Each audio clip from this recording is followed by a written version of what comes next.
मैं 1 घंटा से आपके मंच पर बैठ कर सभी वक्ता को एक एक बात को मैं सुन रहा हूँ और मंच पर बैठे हुए नेता कोई भी बात ऐसा नहीं कह पाए जो आपके हित में ना हो, और भली भांति आप बैठ के सुन भी रहे हैं।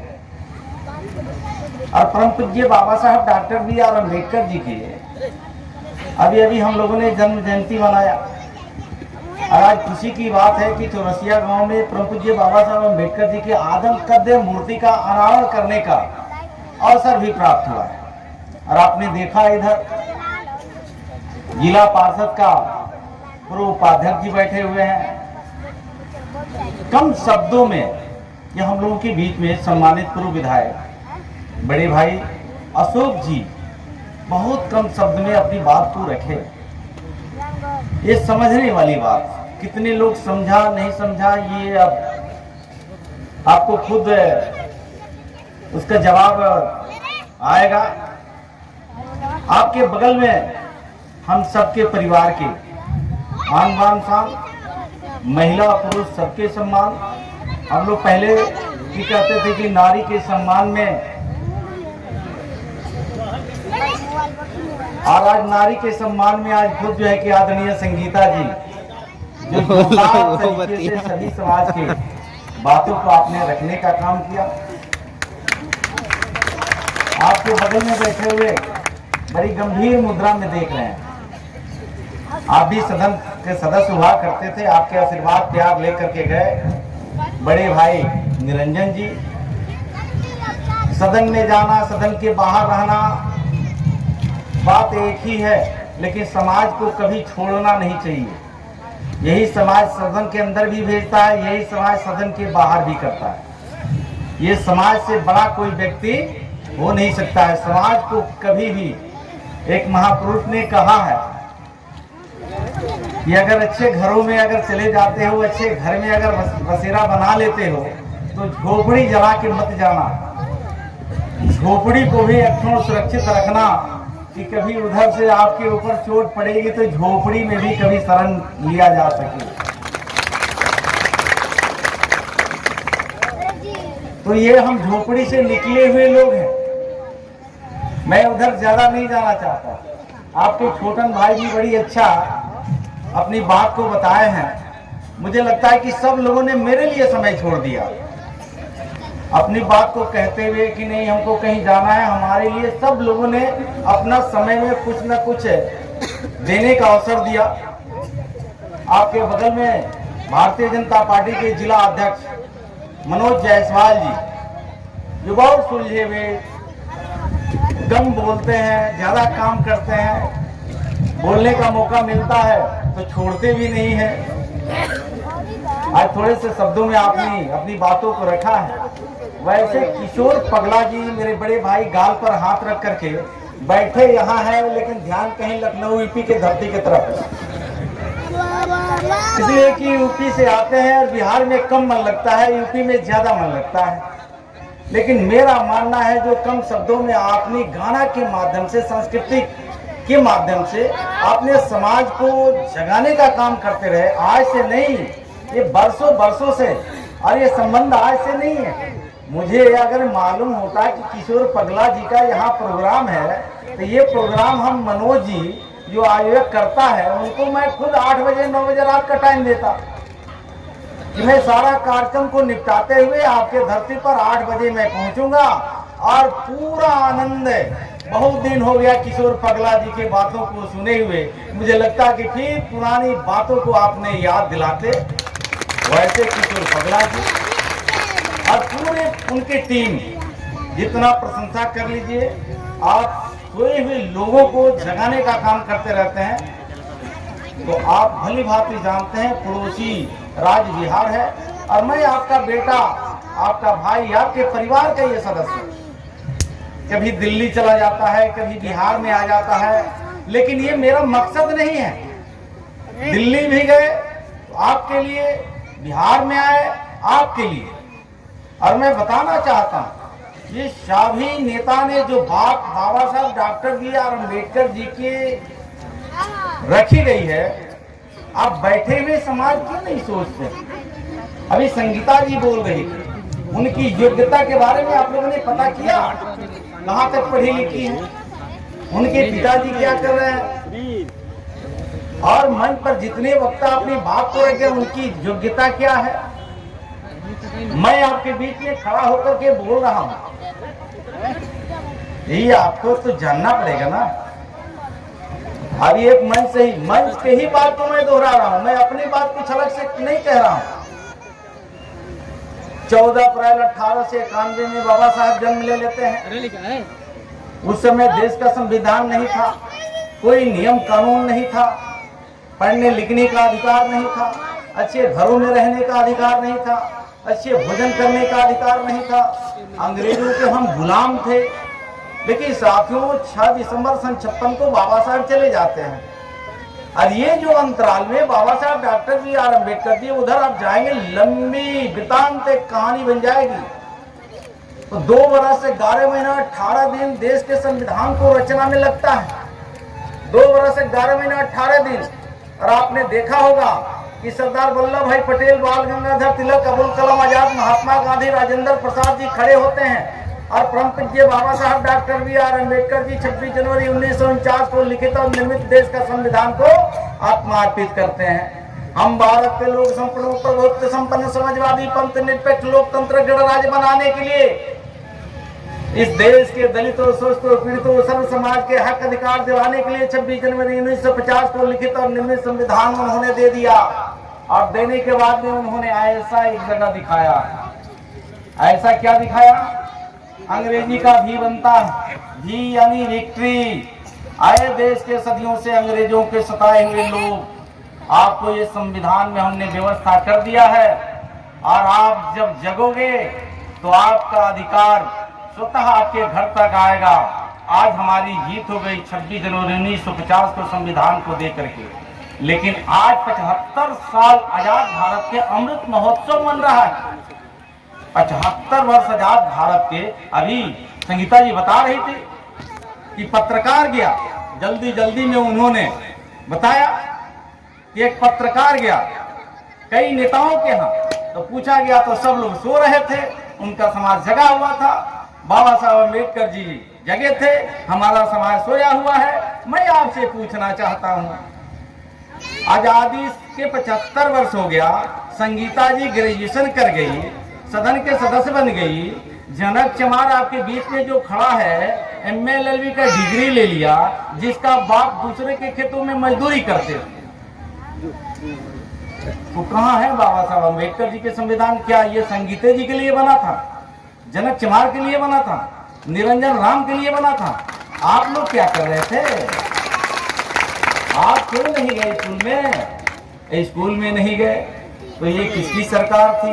ये कौन लोग थे? किसके हाथ में देश की सत्ता की बागडोर थी? मैं उधर जाना नहीं चाहता। एक और महिला सम्मानित नेता का मैं नाम लेना चाहता हूँ, यही धरती है सासाराम की, जो मीरा कुमार जी भारत में सबसे बड़े ओहदे पर बैठ करके अभी पूर्व बन गई है। एक महारथी क्षेत्रों से जाकर के सदन को सुशोभित करने का काम किया। मेरा कहने का मतलब कि आखिर जब आपके बीच से मजदूर का बेटा जनक चमार यहाँ आ सकता है, तो आप लोग क्या कर रहे थे? आपके माता पिता क्या कर रहे थे? और बाबा साहब डॉक्टर B.R. अम्बेडकर जी को आप लोग पूजा करते हैं, आप भगवान का भी उपाधि देते हैं। बाबा साहब भगवान है, बाबा साहब उसमें बैठे हैं, बाबा साहब मूर्ति में बैठे हैं, बाबा साहब किसी के घर में बैठे हैं। बाबा साहब डॉक्टर B.R. अम्बेडकर को खोजना है तो किताब में प्रवेश करना पड़ता है। किताब जितने पढ़िएगा उतने बाबा साहब आपके करीब आएंगे, जितने पढ़िएगा उतने बाबा साहब। तो सभी समाज के लोगों ने पढ़ लिया, सभी समाज के लोगों ने पढ़ लिया, सब लोगों ने जान लिया कि बाबा साहब अम्बेडकर जी के मौलिक अधिकार दिया हुआ बताए हुए रास्ते पर हम चलेंगे तो आगे बढ़ेंगे। और उन्होंने एक उंगली दिखाया, ऐसे, ये कैसे? ऐसे दिखाया है।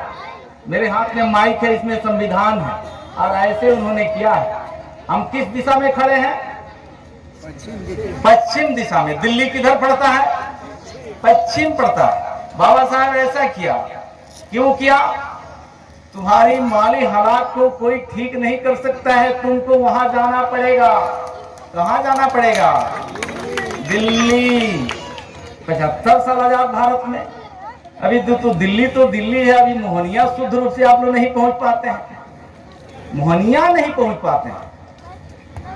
ये क्या हम क्या भाषण दे तो अलग विषय हो जाएगा, लेकिन 75 साल आजाद भारत के आज हमारी ये स्थिति हो गई, और हम लड़ाई लड़ने के लिए बहुत बड़ी, बाबा साहब डॉक्टर B.R. अम्बेडकर ने यही इशारा किया कि आपको वहां जाना होगा, और आप गए नहीं, और यहीं बैठे कहते हैं कि लगता है कि संविधान बदल रहा है क्या जी। गया तो जनक चमार, और वहां इस तरह की कहीं बातें नहीं है।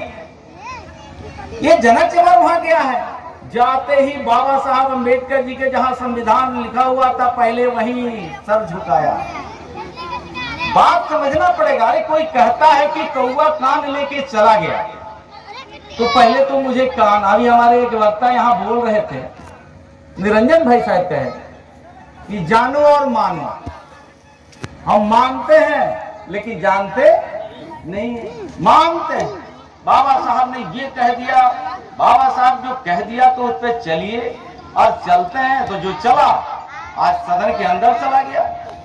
किसी समाज के, यही बाबा साहब डॉक्टर B.R. अम्बेडकर के बताए रास्ते पर आपको याद दिला दूं, तो जिस समय ये देश में बहुत तरह के अन्याय झेलने का मिल रहा था, आज वो अवसर नहीं है, लेकिन बाबा साहब डॉक्टर B.R. अम्बेडकर जी की बातों को कलम जब उनके हाथों में आ गई, वह कोट कर रहे थे किशोर पगला जी, शिक्षा, सुरक्षा, मान सम्मान, इज्जत की रोटी, सम्मान की जिंदगी, पूर्ण सुरक्षा, आर्थिक मुक्ति, सामाजिक परिवर्तन की व्यवस्था भारतीय संविधान में कर करके 6 दिसंबर 1956 को दुनिया से चले जाते हैं। और आज उनके बताए रास्ते पर ये देश के प्रधानमंत्री आदरणीय नरेंद्र मोदी जी और राज्य के मुख्यमंत्री यशस्वी नीतीश कुमार जी, संविधान के इतर किसी को जाने की कुव्वत नहीं है। जो संविधान व्यवस्था दिया है उसी व्यवस्था के तहत देश को चलना है, और साथ ही ये व्यवस्था बनी हुई है। मैं उस पर पीछे थोड़ा चलता हूँ। आज 30-35 साल से हम जिस समाज को, ये अनुसूचित जाति जनजाति के लोग कुछ कोसते रहते हैं, बाबा साहब डॉक्टर B.R. अम्बेडकर को अध्ययन कीजिए। इतने विपत्ति झेलने के बाद किसी समाज को तक बाबा साहब नहीं कहा, और आज थोड़े से छोटे लाल राम के ऊपर कहीं कष्ट हो जाता है तो क्या क्या बोलते हैं, छोटे लाल राम ही समझते हैं। ये क्या बात है भाई? याद कीजिए, आप बाबा साहब के अनुयायी है, बाबा साहब अम्बेडकर जी के ऊपर इतना अत्याचार हुआ, लेकिन किसी समाज के ऊपर कुछ बोला नहीं है।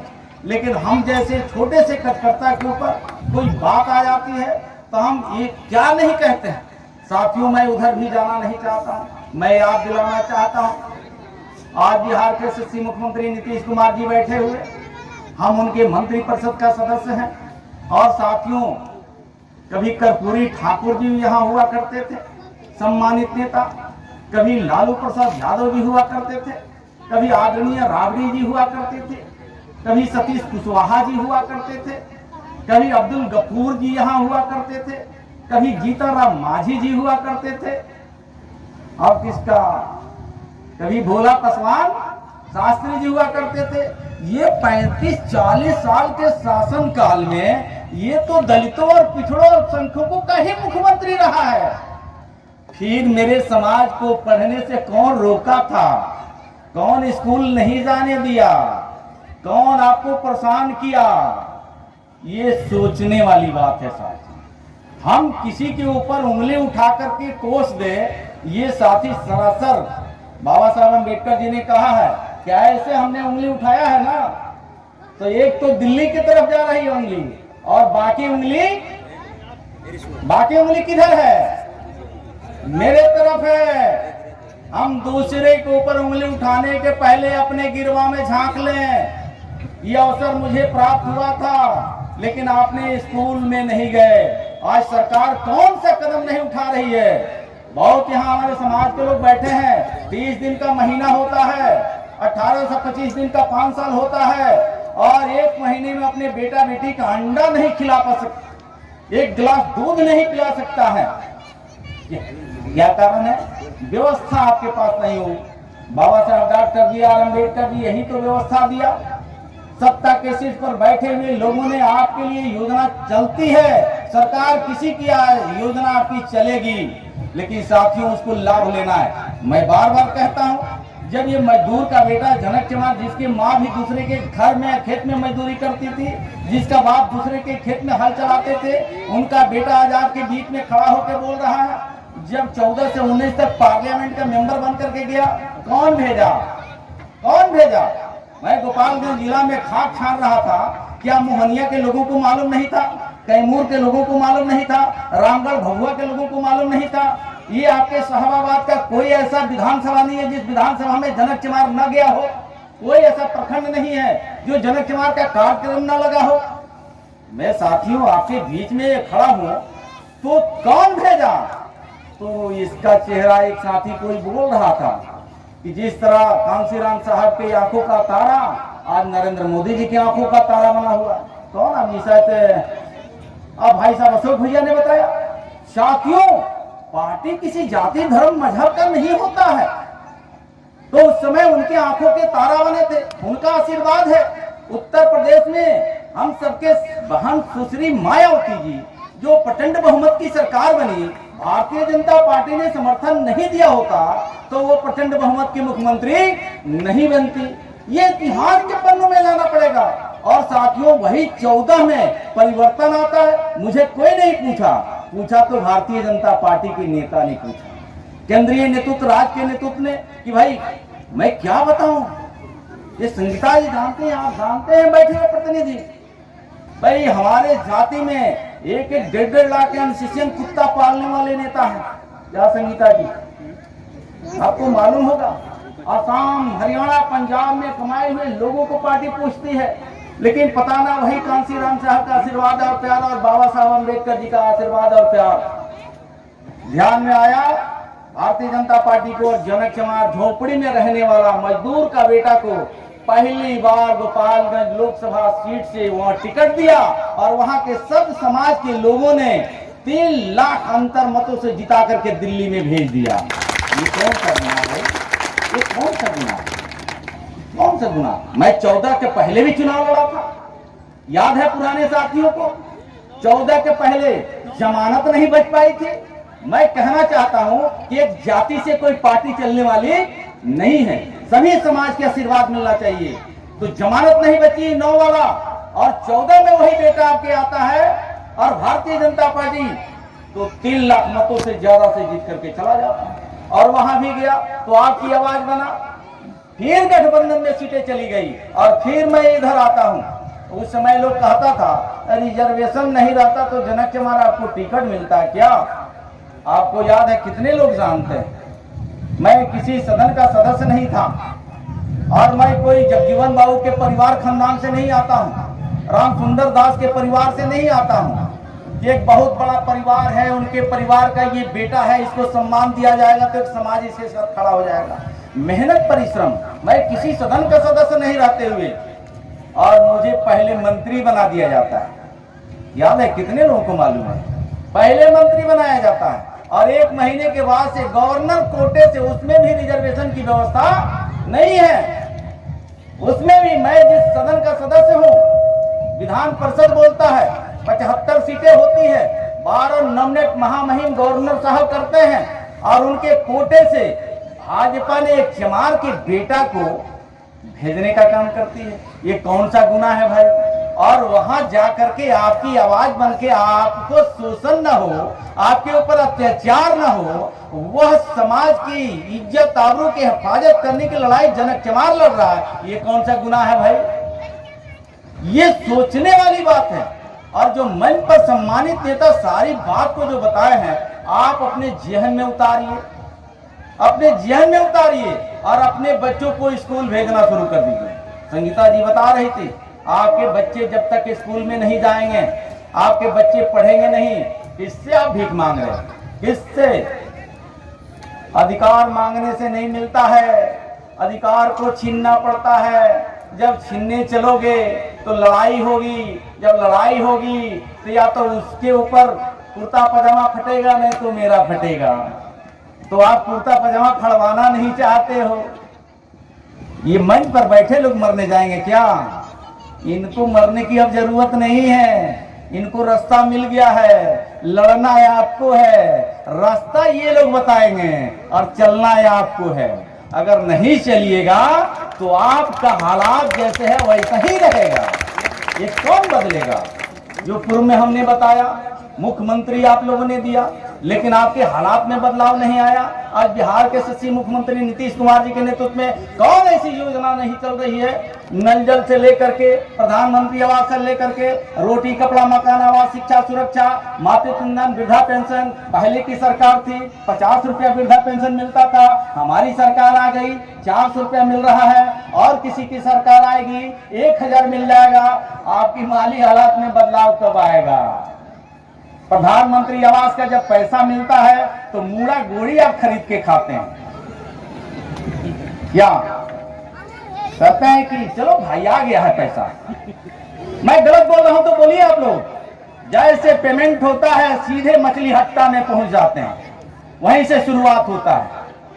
क्या बात है भाई, आप अपने बच्चों को शिक्षा दीजिए ना, शिक्षा दीजिए। मैं बार बार कहता हूं ये मजदूर का बेटा आपके सामने खड़ा है और भाषण देना नहीं आता है। भाषण देता हूं बड़े बड़े मैदान में, मैं समाज के बीच में खड़ा हूं, मैं भाषण क्या दे सकता हूं? तो आप समाज के लोगों को, बच्चों को पढ़ने लिखने, और हम गरीबी के आंसू बहाते हैं। और गरीबी के आंसू क्या, इतिहास में हम बार बार कहेंगे, पुराने इतिहास में जाएंगे तो बहुत से लोग बात को समझ भी नहीं पाएगा। जनसंख्या पर हिटलर ने कहा कि बुलेट पैदा करो, छारा पैदा करने की जरूरत नहीं है। हिटलर का ये कथन है, बुलेट पैदा करो, छारा पैदा मत करो। क्या समझ में आता है? यानी जनसंख्या का नियंत्रण करो। और हम लोग 6 से और 8 से कम समझौते नहीं करते हैं। हम दो हमारे दो को सरकार का स्लोगन है कि नहीं है? जो पढ़ा लिखा है वो 1-2 करके बंद कर देता है, और हम लोग कहते हैं कि ऊपर वाला भेज रहा है। ऊपर वाला भेज रहा है 6 गो 8 गो 10 गो करने के लिए। 1 साल में 5 साल में एक प्रधानमंत्री 1 यूनिट प्रधानमंत्री आवास देता है, और 5 साल में हम कितने यूनिट लाते हैं? मैं आपसे क्या पूछूं, मंच पर बैठे नेताओं से पूछूंगा। अब 5 साल में एक प्रधानमंत्री 1 यूनिट प्रधानमंत्री आवास दिया, और हम 5 साल में कितने यूनिट लाते हैं? कह रहे 3 यूनिट। बहुत कंट्रोल करेंगे तो 3, नहीं तो अगर भगवान साथ दे दिए तो 1 साल भी अंतर नहीं जाता है, ये कोटा फुलफिल हो ही जाता है। ये समझदार लोगों के लिए मैं बोल रहा हूं। और तब कहते हैं ऊपर वाला देगा। ऊपर वाला क्या देगा यार? आपकी गरीबी की समस्या यही है, और उससे आप इतर हो गए, बच गए। शिक्षा की वजह से होता है, शिक्षा नहीं है तो आपको कोई रोकने वाला नहीं है। अगर इससे बच गए तो दूसरा जगह क्या संघर्ष होता है? हम 18 साल 14 साल 12 साल में माई पतोह को देखने के लिए बेचैन हो जाती है, और बाबूजी पतोह के हाथ के रोटी खाना पसंद करते हैं। ये बात समझ में आ रही है कि नहीं आ रही है? 17 अभी सरकार ने 21 साल कर दिया, 18 से कितना साल कर दिया?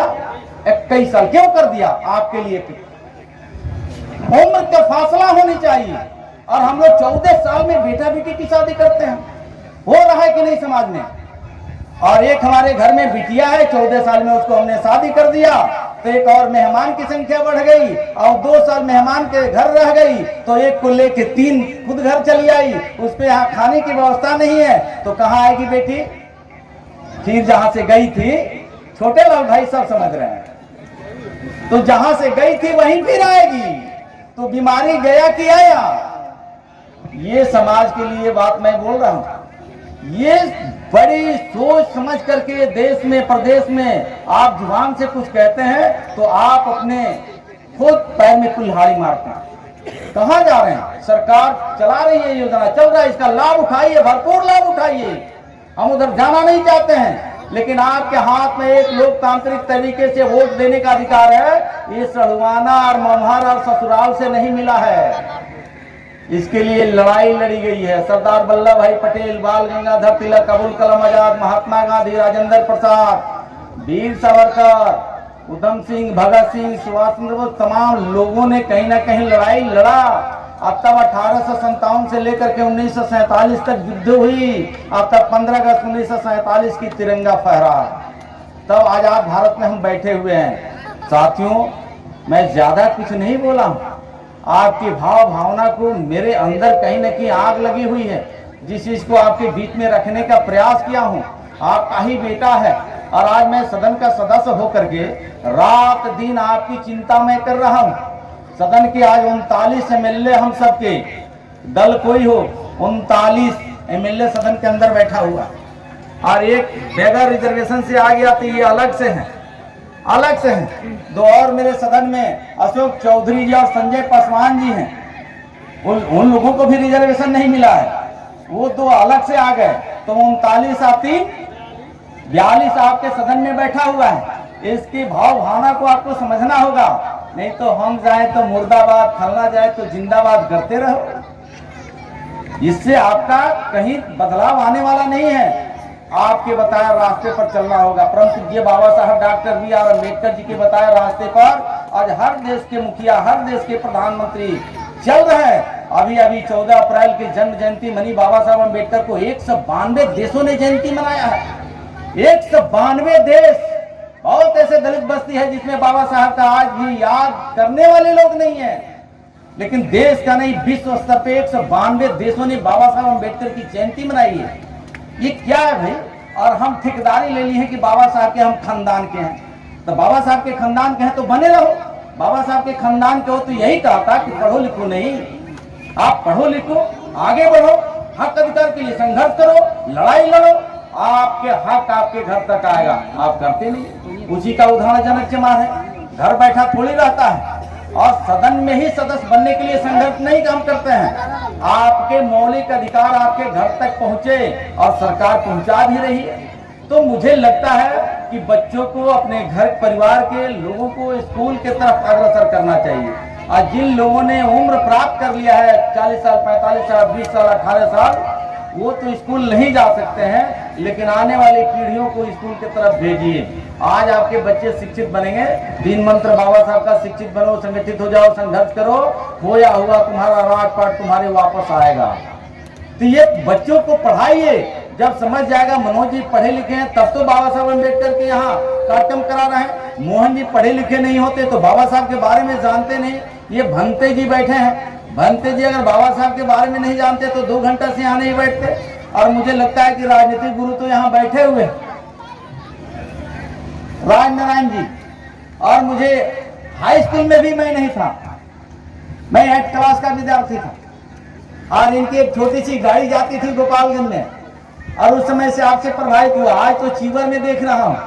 पहले इनकी मजे की पगड़ी, बाल दाढ़ी हुआ करता था, सरदार जी कहलाते भी थे, राइट। अब साथियों वो समय चला गया, अब उस समय के साथ आपको भी चलना पड़ेगा। और एक हमारे मंच से ही नेता बोल रहे थे, ये जुबान पे थोड़ा कंट्रोल हो। भी शायद हमको लगता है कि आप नहीं बोला निरंजन भाई ने, कि हम ऐसे शब्दों का प्रयोग न करें कहीं कि कोई, अरे यार जहां पार्टी में मैं काम कर रहा था, अगर अपने शब्दों से हम नहीं जाने जाते तो भारतीय जनता पार्टी मुझे अपनाती क्या? कभी नहीं अपनाती। तो संबंध ऐसा बना के रखो, ऐसा व्यवहार बना के रखो कि जब जरूरत हो, अरे बांस क्या है? यही बांस न है जी, मुर्दा घाट भी पहुंचा देता है। और यही बांस बिहार में कहाँ लगता है?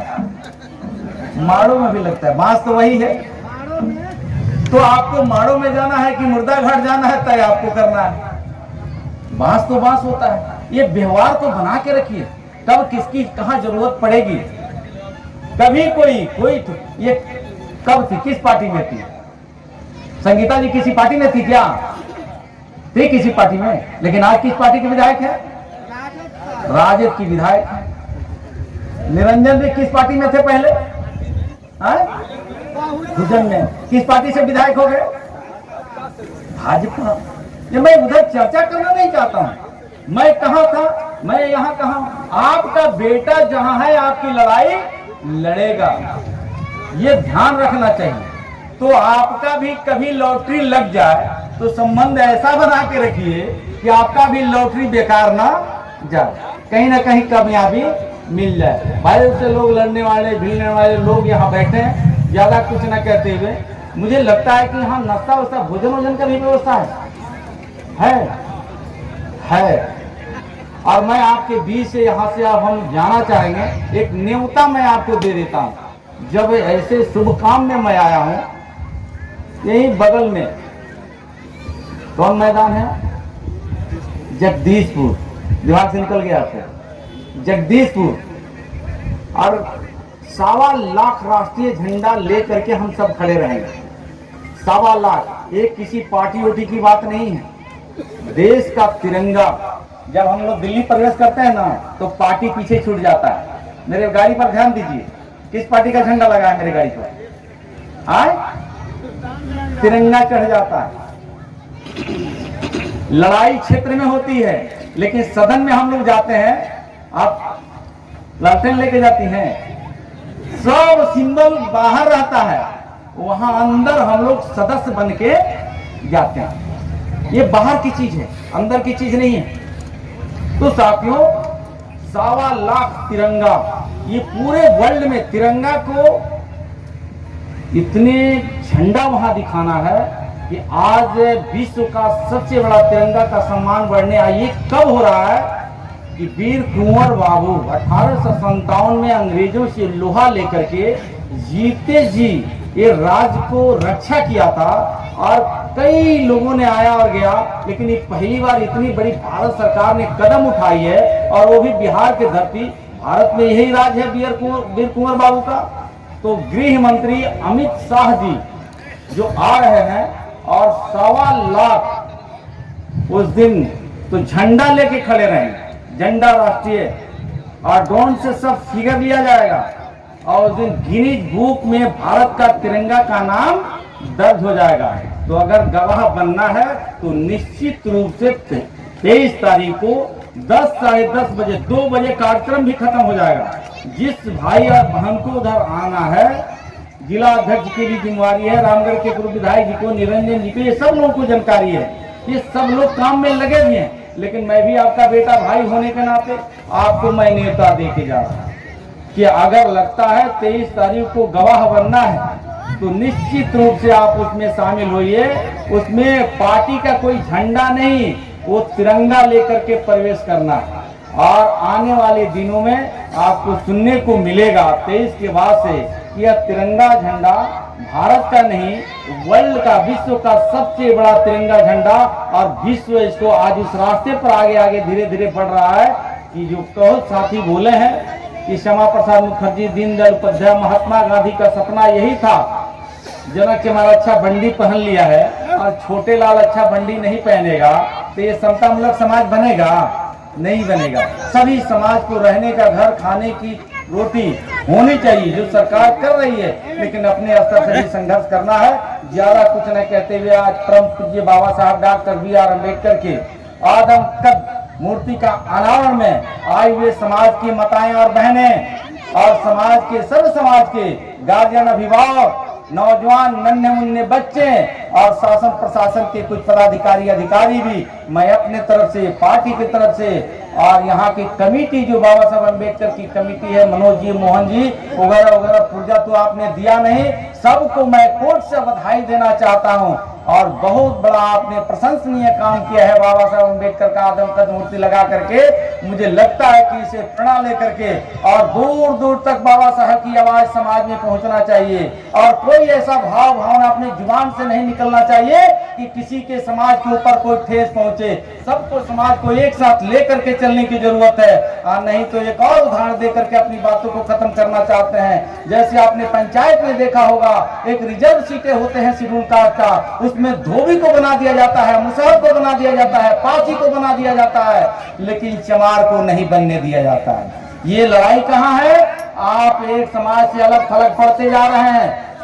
तो रिजर्वेशन और संविधान जितना हक चमार को देता है, उतना ही हक यादव को दे रहा है, उतना ही हक मुसलमान को दे रहा है, उतना ही हक पासवान को दे रहा है, उतना ही हक मुसहर को दे रहा है। तो मुसहर समझ गया, धोबी समझ गया, पासवान समझ गया, और आप बाबा साहब के लकीर के फकीर बने हुए हैं। समझने की प्रयास कीजिए, सत्ता के साथ रह करके आप अपनी माली हालात में बदलाव लाइए। इन्हीं चंद बातों के साथ मैं आप सबको हृदय की गहराइयों से आपको अभिनंदन करते हुए जय भीम, जय भारत, जय हिंद, सबको हृदय से धन्यवाद।